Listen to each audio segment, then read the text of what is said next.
siya ka-arugante mga kababayan. Ganun siya kayabang. Hello mga palangga. Pero itong mga kayabangan po ni Maharlika, tingin ko po madali nang matapos. Tulad ng kayabangan ni Digong po, na natuldo ka na po. Dahil ngayon po, nakakulong na siya. At malabo po na yung mga petitions at panawagan for interim release ni Digong ay mangyari pa. Kasi po, sabi nga sa Bible, pride comes before the destruction. And a haughty spirit before a fall. Sabi yan ni King Solomon mga kababayan sa Proverbs 16 verse 18. Hindi po yun magkakamali. O ngayon, sino-sino yung mga in-invite mga kababayan ng trike? Ito naman po yung bago naming product na binibenta online. iGlow Serum Whitening po siya. Tingnan ninyo yung epekto sa aking anak na architect before and now. Yung mga inquiries po ninyo, dumiretso na lang kayo sa kanyang Facebook account, Riz Maravillas. Dito na muna tayo mga kababayan sa ating joke time before natin pag-usapan yung issue sa fake news. Kasi ngayong araw na to, continuation ng hearing ng TRICOM sa Congress para labanan po yung paglaganap ng fake news. So dito muna tayo sa kwentong katatawanan para iwas stress. Padala po ni Andres Boca. Nagpa-check up si Pedro sa kanyang doktor. Sabi ni Pedro, Dok, gusto ko pong magpa-check up sa'yo. Gusto ko kasing malaman kung hahaba pa yung buhay ko. Madaling sabi, chinik up ng doktor. Sabi ng doktor sa kanyang pag-check up, sige anya, huminga ka ng malalim. Sabi ni Pedro, ano anya Dok yung findings mo? Sagot ng doktor, may bad news anya ako at good news sa'yo. May good news at bad news. Baliktad din natin. May good news at bad news anya ako sa'yo. Siyempre natuwa si Pedro. Dok, sabi niya, ano po yung good news? May siyam ka anyang buhay. Sa pusa, siyam yung buhay. Siyempre tuwang-tuwa si Pedro. Imagine, siyam yung buhay niya, sabi ng doktor. So ano anya yung bad news? Sabi ng doktor, ang bad news anya, yung siyam mong buhay, lahat na may taning. 3 months na lang.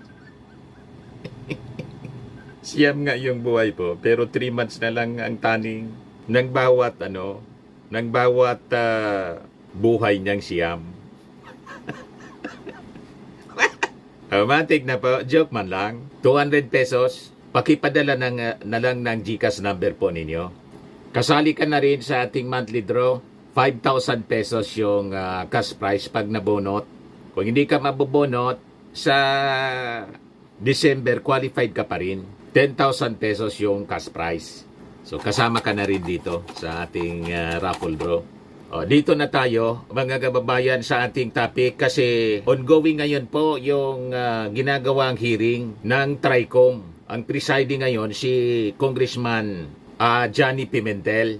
Kasi talaga pong malala yung paglaganap ng fake news. Sabi nga po ni Executive Secretary Lucas Bersamin, kailangan na niya talagang habulin ang mga nagpapakalat ng fake news. Yan, sabi ni Bersamin, fake news peddler should be prosecuted. Alam niyo ba? Alam niyo po mga kababayan na ang mundo kung bakit nasadlak tayo sa napakalaking problema dahil po sa fake news, lies and fake news. And based sa history ng ating mundo, ang unang fake news nagsimula nung creation story. Period pa ng Genesis. From the very beginning, sabi ko nga sa inyo po, ang author ng lies and fake news po, mismong si Satanas, the father of lies, mga kababayan, si Satan. Kaya nga po, itong mga fake news peddlers, walang dinudiyos sila. Yung totoong Diyos, kung di the God of this world, Satan, yun po ang impluensya nila po. Kaya di tayo nagtataka mga kababayan kung bakit itong karamihan sa mga fake news peddlers, these are followers ni Digong na pinagmumura yung Diyos mismo. At itong mga DDS vloggers, napakasinungaling. Kasi nga po, ang sinusundan nila is the father of lies, Satan mismo. And alam niyo ba mga kababayan na ang unang naging biktima ng fake news, si Adan mismo? Si Adan at si Eva, biniktima ng fake news. Grabe naman niya, Mr. Maravillas, kung ganon. This is not new, mga kababayan. Sa totoo lang. Gusto ninyong makita ang ebidensya. Kaya na-fall to sin, mga kababayan, yung unang tao, the first couple, si Adam and Eve, dahil po biktima siya ng lies and fake news. Na-record po siya sa Genesis chapter 2 verse 17, mga kababayan. Ibigay ko po sa inyo. Yan po, sabi sa Genesis chapter 2 verse 17. But you must not eat from the tree of knowledge of good and evil, for when you eat from it, you will certainly die. Yan sa King James Bible po, napakaganda. But of the tree of knowledge of good and evil, thou shalt not eat of it, for in the moment, the day that eatest thereof, thou shalt surely die. Yan ang sabi ng Diyos, mga kababayan, kay Adam and Eve. Binigyan ng duda ng dyablo. Totoo kaya niya ang sinabing ito? Doon na fall, mga kababayan, si Adam and Eve. Biktima po siya ng fake news and lies. Lies and fake news. Yan po. Now the serpent was more crafty than any beast of the field that the Lord God had made. And he said to the woman, kay Eve po, did God anya really say, you must not eat from any tree in the garden? The woman answered the serpent, may we eat the fruit of the trees of the garden? Biniktima po ni Satanas si Eva, tinaniman ng duda yung kanyang isipan. Ganon ang ginagawa ng mga fake news peddlers kasi ang inspirasyon nila po si Satanas mismo. Nagtatanim sila ng duda sa pamamagitan ng pagpapalaganap ng kasinungalingan. Ganon kaseryoso po ito. This is the work of the evil spirit, mga kababayan. So we have to fight the evil by exposing the truth. Kaya tama po ito na ginagawa ng TRICOM. Atindihan niya, Mr. Maravillas, ang presentation mo. Biblical. Biblical po talaga kasi ang kasinungalingan, ang author niyan, mga kababayan, si Satanas. Kaya huwag na kayong magtaka kung bakit kung magsinungaling po itong mga DDS, ganon-ganon na lang po. Huwag na kayong magtaka kung bakit napakasasama ng kanilang mga pag-uugali. This is actually a spiritual battle at natutuwa tayo na nilalabanan ito ng ating Congress, ng ating administrasyon. These evil forces, mga kababayan, nasabi po ni Lucas Bersamin, talaga pong dapat nahabulin. Yan sabi ni Bersamin, our condition now is very difficult. The impact of the fake news, terribly niya. Terrible. Yan Our condition now is very difficult. The effect of fake news is terrible. It's not only the Philippines. It's the entire world that is suffering from the brunt of the deceit that is derived from fake news. It's terrible. It should be prosecuted. Kaya wag na kayong magtaka kung bakit itong mga fake news peddlers na karamihan po mga DDS vloggers ang sasama ng ugali nila. And they're so proud, mga kababayan, to be associated doon sa idol nilang napakasinungaling. Kasi nga po, ultimately, you can trace the author of lies kay Satanas mismo. Kita ninyo? Kaya ginagamitan natin ito ng bersikulo for you to have that deep understanding of the root of this evil. Para po dapat tayo magkaisang labanan ang spread ng fake news na naging kausa po ng dibisyon, pagkakawatak-watak ng mga Filipino. So sabi dito, Bersamin was asked to react to the recent statement of the NBI that it would coordinate with the Interpol in tracking down Filipinos in other countries who are spreading fake news. The arrest of former President Rodrigo Duterte last month has fueled a surge of false information on social media, with many Filipinos falling victim to fake statements, unverified reports, and misleading content. The NBI said it is probing around 20 people who are disseminating false information on various topics and is looking into their funding sources. The agency also said that it is investigating whether individuals or groups are funding bloggers to disseminate false information online. At isa sa mga inimbita, mga kababayan dito sa TRICOM, si Maharlika. Napaka sinungaling ng babaeng yun po. At nagyabang pa siya Inahamon po si NBI Director Jaime Santiago. Nagsumbong po sa sa US Embassy. Yan ah. Marlica pumunta sa US Embassy para isumbong ang mga ngagba. Ganon katindi, nagbibig mga kababayan ng babaeng ito. Pero sabi nga po, ang masamang gawain, may katapusan. Tulad po ng nangyari kay Digong because of his arrogance. His abuses and arrogance mga kababayan. Ito na siya ngayon, nakakulong sa dahig. Ayan o, nagyayabang si Maharlika. Okay, so mga pala, Yan o. nandito tayo ngayon sa US Embassy para i-report ko ang Philippine government sa kanilang death threat sa akin. Makikipag-coordinate sila sa Interpol. May death threat daw sa kanya. Fabricated address.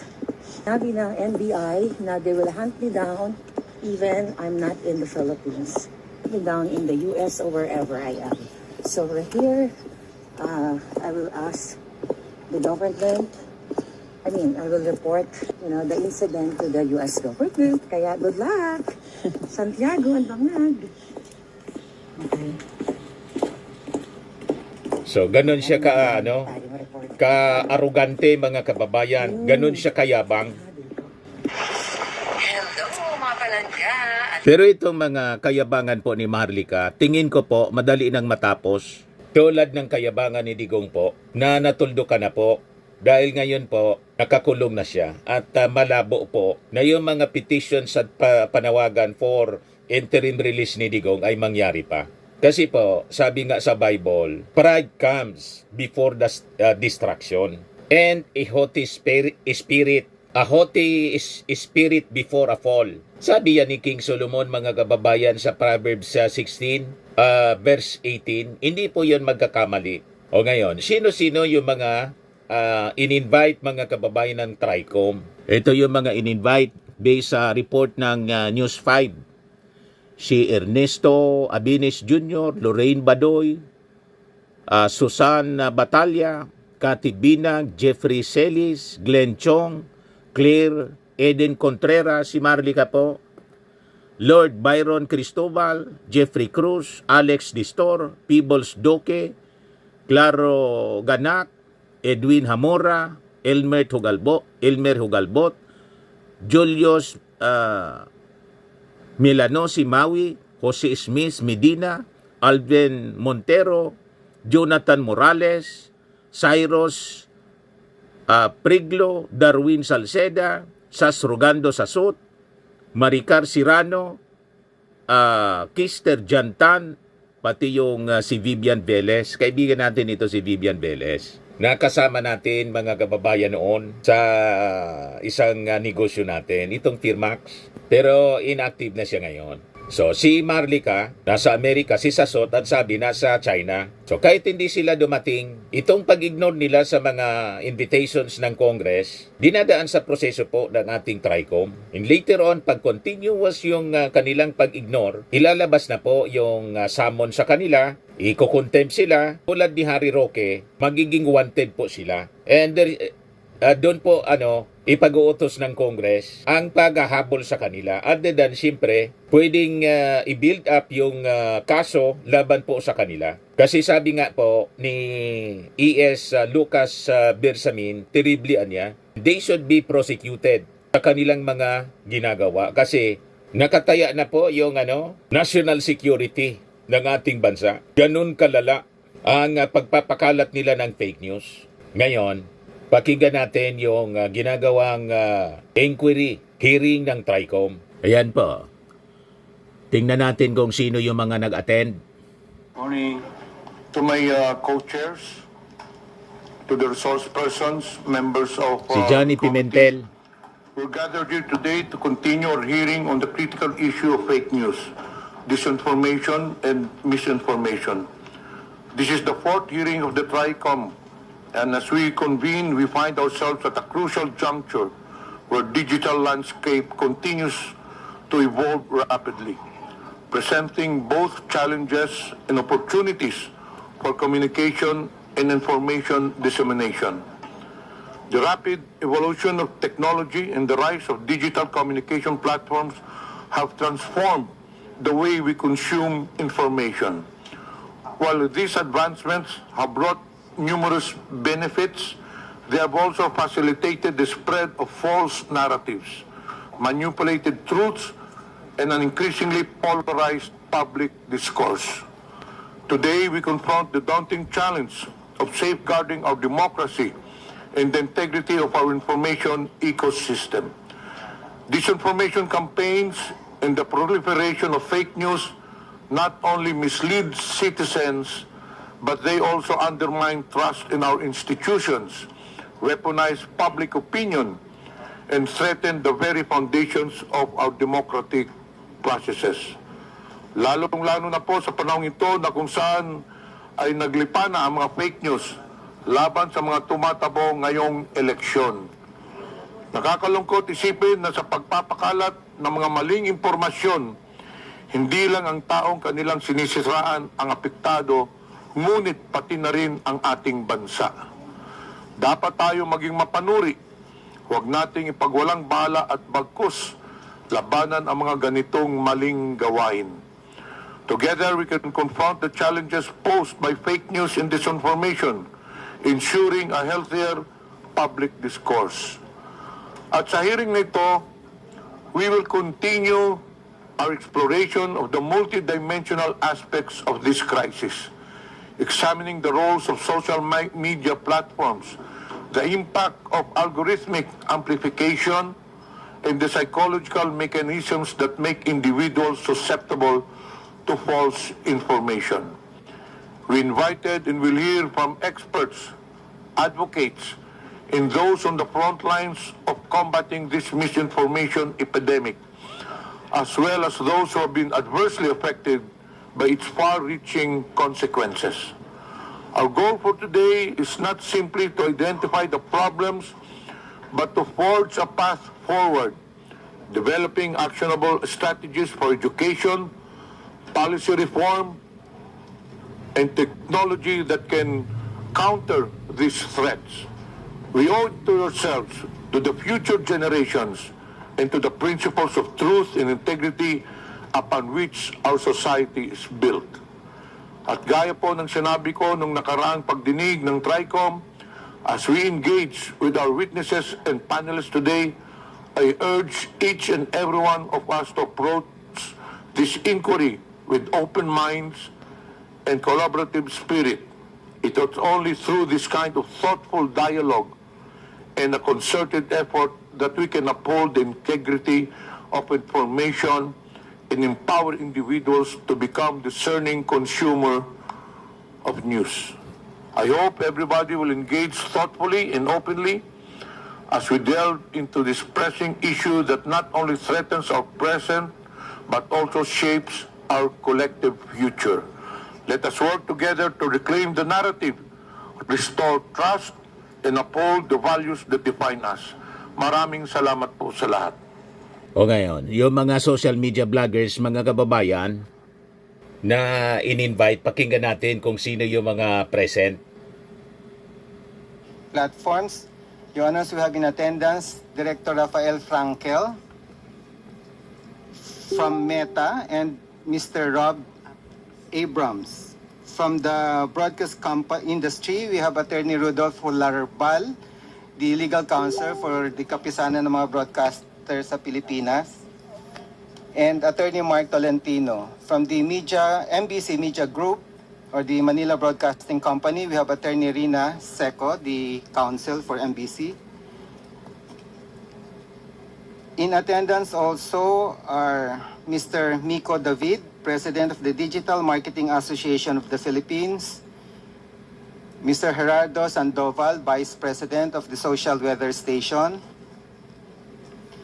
Mr. John Hart Alawigan from the Press 1 PH, and Ms. Lei Jensen San Diego. From civil society organization, from Scamwatch Philippines, we have Mr. Josel de Guzman. Ayan, nandyan si Glenn Chong, And some social media Dr. personalities Mata. we have in attendance, Ms. Grisette Laureata Chu, Ms. Elizabeth Joy Cruz, or Ms. Joy De Vivre, Attorney Rose Beatrix Trixie Cruz Angeles, Dr. Ethel Pineda Garcia, Mr. Manuel Mata, Dr. Richard Tesoro Mata, Mr. Elijah San Fernando, Ms. Suzanne Batalya, Attorney Glenn Chong, Ms. Maria Florinda Espenilla Duque, Mr. Claro Ganap, Mr. Alvin Montero, Mr. Jonathan Morales, Ms. Vivian Zapata Rodriguez, Si Vivian and Velez. Mr. Darwin Salceda. That's all, Your Honors. Thank you. Thank you, Comsec. So yun mga kababayan, seryoso yung ating gobyerno. Natuldukan ang ganitong uri ng kalakaran na masyado na pong inabuso ang social media ng mga social media vloggers. At tayo, personally, as a vlogger mga kababayan, sangayon tayo na i-regulate po ang paggamit ng social media kasi po napaka-toxic na po ngayon ang social media. Kailangan talaga mag-craft ng mga policies tulad ng objective nitong TRICOM mga kababayan. Tama po? At itong ating programa mga kababayan, atid sa inyo nitong ating mga sponsors. Fairmax Firming and Lifting Cream. Pinapay po sa mga pulses in affected area. Mainam po ito sa mga pains at paninigas ng mga kaso-kasuan. Ito sa mukha naman yung application, anti-aging, Automax po siya. Ito ay Glow 60 mga kababayan. Whitening po siya. Made in South Korea. Ito naman po, Nengxia Red Mix Fruit Drink. Gawa po siya sa goji berry. May anti-cancer properties po siya. At sa mga naghanap po ng malinis and spacious fitness gym, pumunta lang po kayo sa aming Colossal Fitness Gym. May Grab ka rental din po kami. At bills payment po sa aming office. At saka sa mga mahilig po sa mga imported bags, manood po kayo sa live selling ni Madam Aileen Rosales sa kanyang Aileen Closet po. Pati mga shoes, ito yung kanya po. Ito yung kanyang page. Kita ninyo, napakagandang mga online selling po siya. Si Madam Aileen Rosales. Cellphone number niya po, 773-798-7816.